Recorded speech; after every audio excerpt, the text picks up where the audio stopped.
Okay, so why don't you first tell everybody who you are? My name is Patricia Lindley. Mm-hmm. I am I have become a full-time artist since I retired from my work at Dalhousie University in 2011. This is my studio. Okay. And we'll just let everybody see your studio in a real quick shot here. So how long were you painting now before that? Oh, I've painted since I was a child, but just for fun and because I like creating things. I love making things.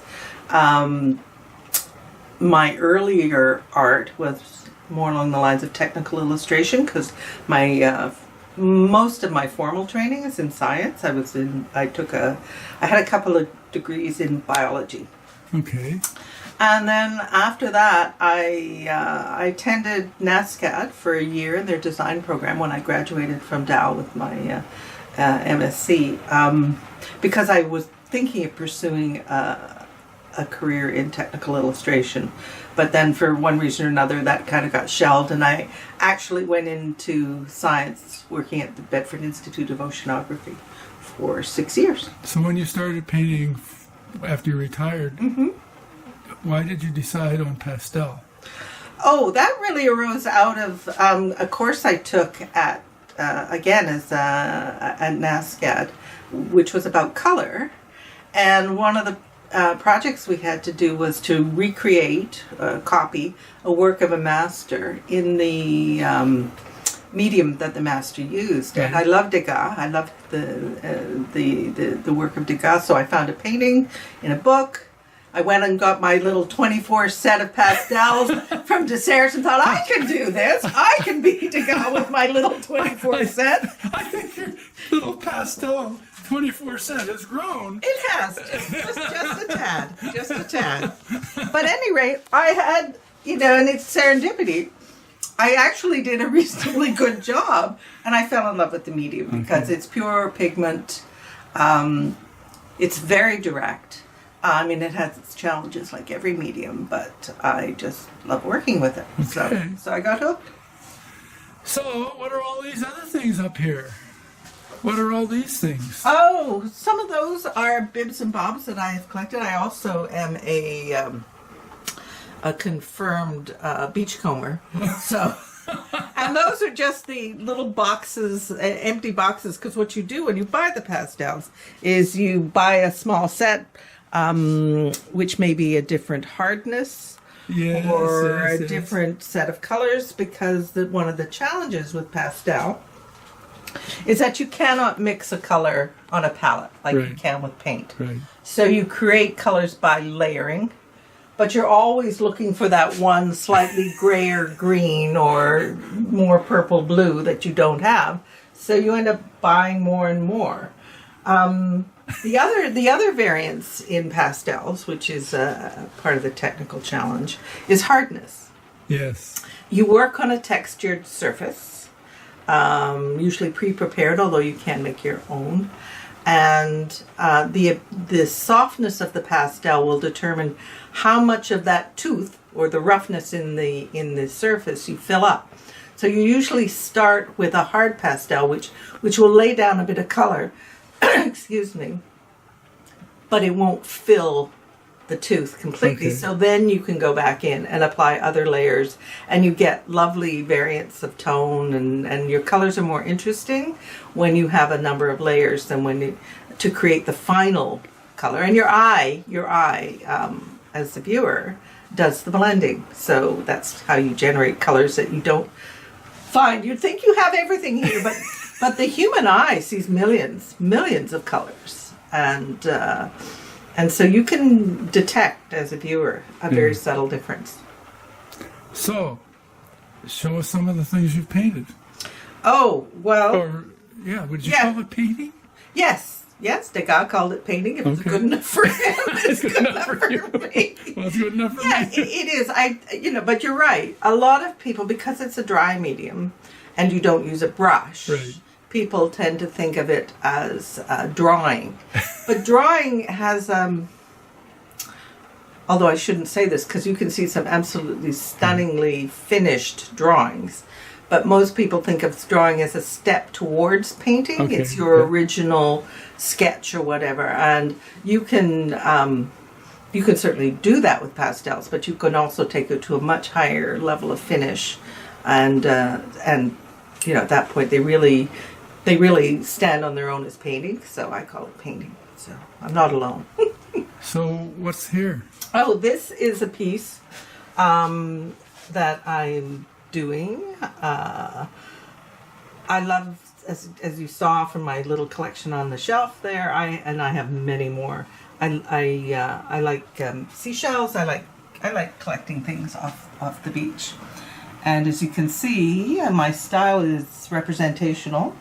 It's not photorealism, but it is realism. Right. And I've had this idea to do, I like the long panorama format. So this one I'm going to call Lunar Cycle because those are moon snails. Yeah, I'm a sucker for a cheesy painting title. But I thought that was good. And then there's actually another companion piece. And that's the reference for it. It's going to be a single one on its own. Not that big, but that's what it came out of the printer as. So that's not pastel paper. no, that's actually suede mat board. Where'd you ever get that? Oh, says the framer who sells that board. Yes.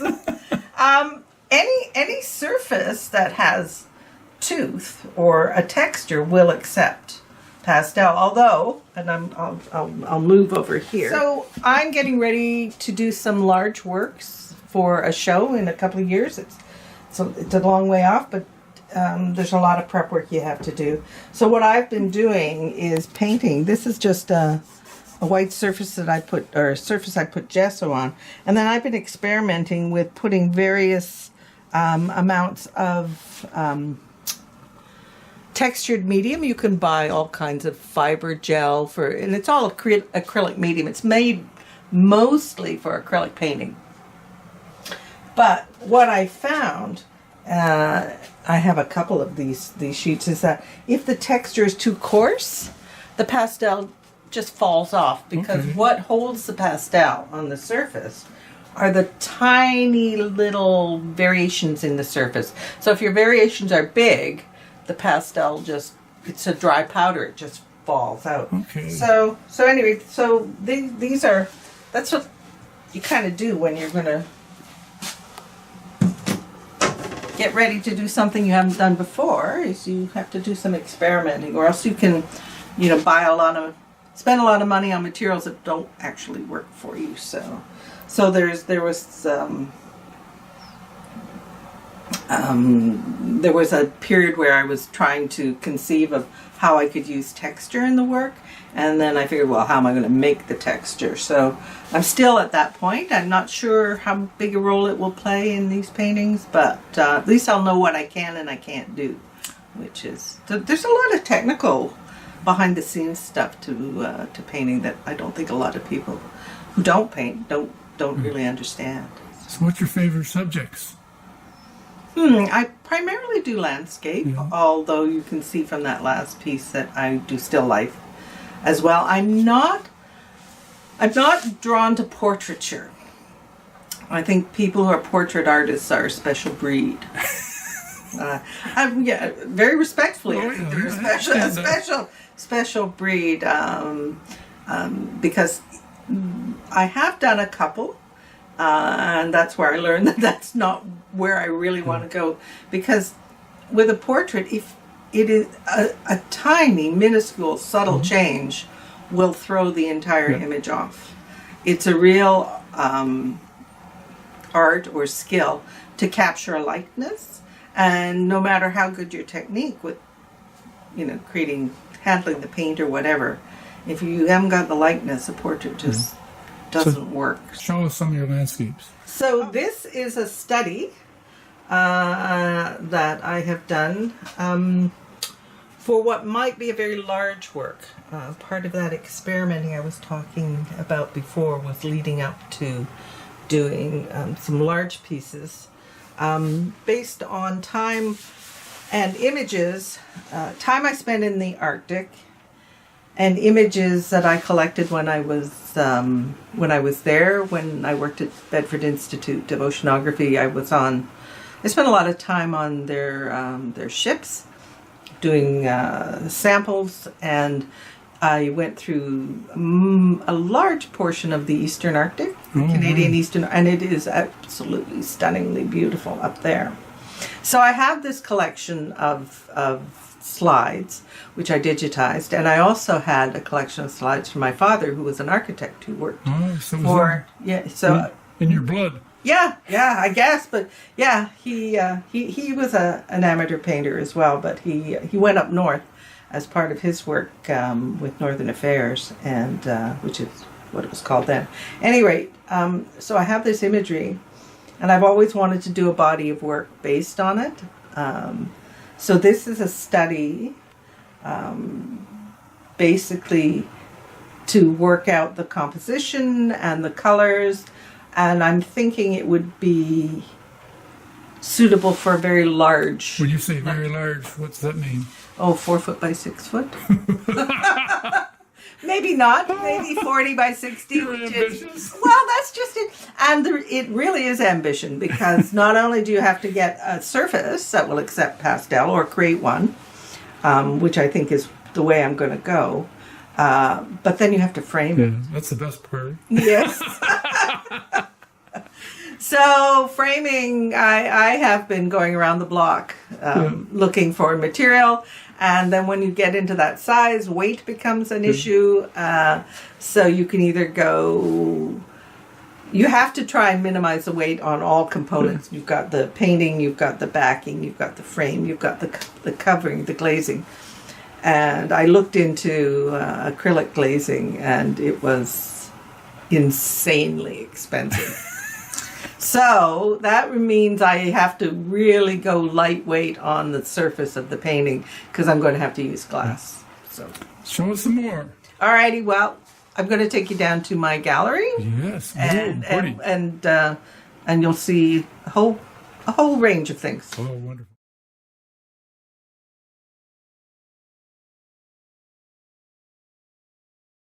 What's your favorite out of all these? Oh, that's a toughie. Favorites, I think, for an artist are chosen based on an effect that you were aiming to create and having a measure of success. And when it surprises you that you've been able to achieve this, then I think those are the ones where you kind of go, oh, I did that, and I think it's the same thing that other people react to. What about this one? Is that what happened with this one? Yeah, the what happened there. There's certain parts of it that I'm especially pleased with, and it may not be what other people are drawn to, but I just love capturing that. You know, that really does look like the reflection and the wood table. Okay. A lot of people are drawn to the. They're drawn to the lace, right, and the eggs. But to me, I'm the happiest about having just captured that surface of the table with the subtle reflection, because it reads so well. So. What about the floral? Oh, the floral. That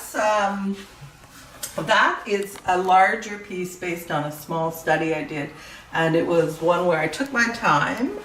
Because gladiola flowers are very complex, and if you don't get the angles, I mean, they look like you could do anything. It looks like a chaotic group of marks there, but to get the shape and to get the light on those flowers, I was very pleased with how that turned out.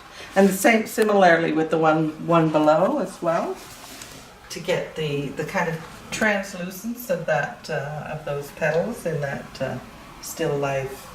Of tulips. Yeah, this one too. Yes, and the roses. Again, it was quite a lot of drawing in that to get, because although there's variability, there's also structure, and if you don't get the structure right, it will look stiff and unnatural. So it's important. it's important to know how to draw. Even if you stray away from that, even if you want to become expressive, I think you have to have the control in order to know when to use it and when to let it go. This is totally different. This is fun.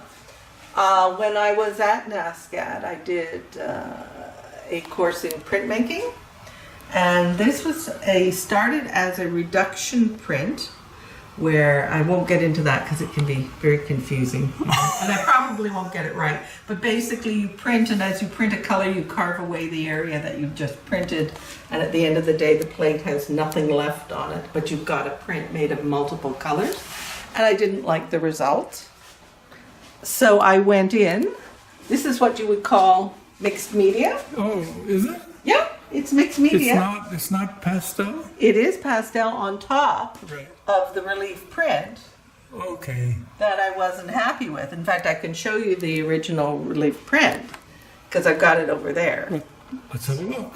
So you can see that the elements of turquoise and green have carried over. I really like the graphic image. I like the line work. I like the structure and the composition. Did you do that too? Yes. Oh yes. I only work on my own materials and I wouldn't. So this is the relief print. And it wasn't exactly what I was hoping for, and I think that's the struggle we all have. Is when you're creating something, you have an image in your mind. And at some point in the creative process, you have to kind of let that go and see what it is you really have and then go with that. You know, the medium is going to limit your ability to actually generate the image that you see, you know, in the reference photo. So yeah, that's... I have one student, or I haven't seen her for quite a while because of COVID, but this is what I'm trying to convey to her, is that don't get hung up on how much it actually recreates the reference image, but if you can achieve something beautiful or something that goes in a slightly different direction but is, you know, is exciting, well then go with that with the painting. So anyways, you asked which was my favorite, and I can show you a couple that I really was pleased, and which the ones that my eye goes to first. Let's see it. This painting is not a subject matter that I think a lot of people would be excited. It's the back end of a trawler. You're right. But it's the more it's the title is Morning Watch.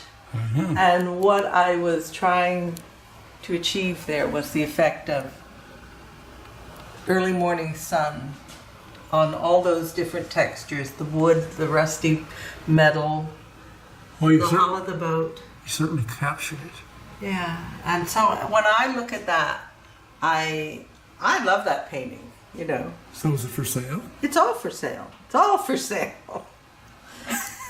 So my husband has a saying, you know, about anything you own is that it's all for sale. We're just arguing about the price. You know, tell me if you can reach a number, I will part with this. But no, it is all for sale. So. So what's the second thing? Do you want to talk more about that one? No. It's just when I mentioned about achieving an effect, and you get. And it's subtle, you know. You sneak up on it with layers and choosing the composition. I mean, obviously the photograph is much larger, but I just zeroed in on this. Right. This, and it's very funny because when you make what I like is not going to be what other people like, and I have learned that when people visit your gallery, you don't try and influence their selection with what appeals to you, because often you can put people off something inadvertently, you know, because you were trying for something different, so it doesn't excite you as much. But they're just seeing the finished product. They're taking it at face value. They weren't there on the journey, you know. And some journeys are painful, and other journeys are very exciting because you know, it's like an athlete. You're in the zone, and you just, every decision to put something in the painting works well, and those are the ones that love you, and you love them back. What some people see, others don't. And it also, I mean, if you're successful with your work, it's because you evoke a feeling, an emotion. People might have an attachment. I had one painting that a woman came through as a studio tour, and she didn't buy it. And it was a piece of a hallway in a pub, and then the glass door at the end, and you could see through the glass that there were figures there, and I called it, you know, break time, because they were obviously on their break, but they were just, you had to stare at the painting a while before you actually even saw them. Well, the next year, she came to the studio tour again, and it hadn't sold the previous year. She came and looked around, walked over and said, I can't stop thinking about this painting. I want to buy it. And that's the kind of connection that we all dream of, you know, that somebody will fall in love with a piece. And you have no idea why. It may remind her of something growing up. Maybe, you know, maybe your father ran a pub. Maybe, I don't know. So it's very personal. I never give art, and not because, I mean, this would solve my Christmas for years if I could give it to, you know, family and friends. But it's so personal. I can't, you know. And the last thing you want from somebody saying, oh, how lovely, you know, because you thought they would love it. And the love is just not there. So, and it's very similar. I do commission work as well. And it's a dance with someone, because in their mind they often have an image. And so I do commissions of boats, because boat owners, you know, want to have a picture of their baby. And they'll say, oh, I have lots of photographs, and, you know, 99 times out of 100, the pictures are all like by this boat in a magazine, flat light, not attractive, slightly out of focus, or it's the boat that is about that big in this big picture because it was, you know, but they say, oh, you can see it all. Yes, I can see it all, but I can't really see it. So I do my own photography. And what I do is I usually send the boat owner half a dozen photos that I've chosen, that I know I could work with, and I would be happy to do a painting. And they would make a good painting, because not all photos would.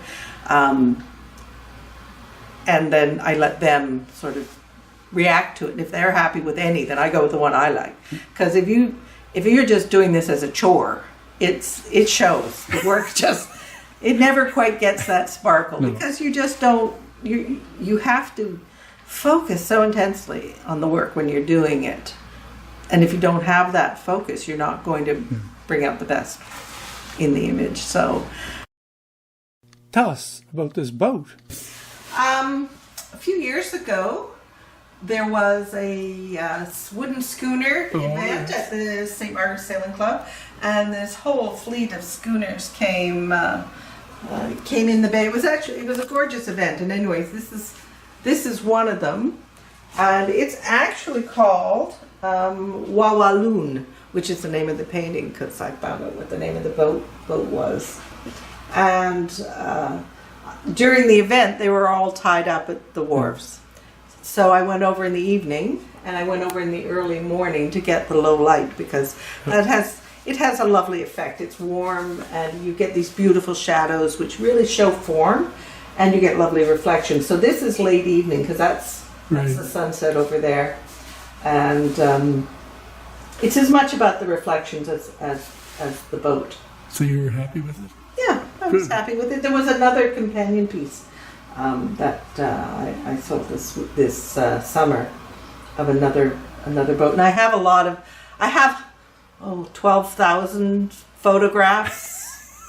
And I was recently, there's a fellow who does YouTube videos, and his name's Ian Roberts, and it's called Mastering Composition, and I would recommend. They're short, and he's very thoughtful, and he's very good at demonstrating the basics of composition. Where can people get your work? I have a website, What's it called? Oh, it's www. Patricia Lindley, my first name, last name, squishedtogether.com. Okay. And I post my work there. I also have you can sign up for an email newsletter. I put out newsletter maybe a couple of times a year, usually when I have something new to announce, body of new work or an event that I'm in.